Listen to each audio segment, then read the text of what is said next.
As these fishermen set out on Lake Chad, they negotiate thick vegetation on all sides. The signs are clear. Africa's fourth largest lake is drying out. With the steady decline of the past 40 years, small islands have begun to appear.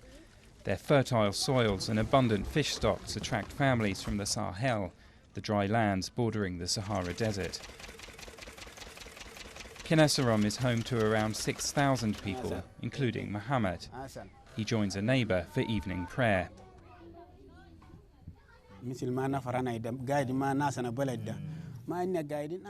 We live in peace with other ethnic groups here. Anything that happens to people, whether it's good or bad, can also happen to others. So that's why you need to get on with each other.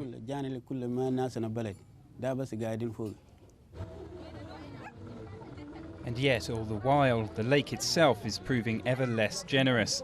The new island populations have quadrupled, while resources are shrinking. To try and prevent overfishing, the government has imposed a minimum size on the mesh that can be used in fishing nets. For the locals who sell their catches to markets across the region, it's becoming harder and harder to find fish. And paradoxically, unusually heavy rains this year have made things even more difficult.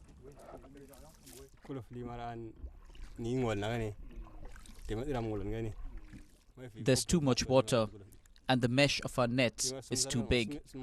And when it's like that, you can't catch the fish which go deep underwater into the grasses. You simply have to wait.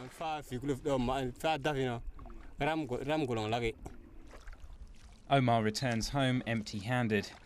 And despite their superior nets, other fishermen he meets on the way have also managed just a meagre catch. Over the centuries, people here have adapted to life on the lake. But this year's rising waters have many worried that life will be impossible. It's difficult to find anything in the water. And when the waters rise, it floods our fields.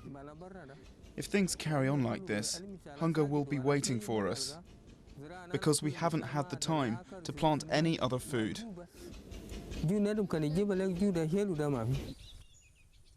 Here and there, dikes have been erected to protect against flooding.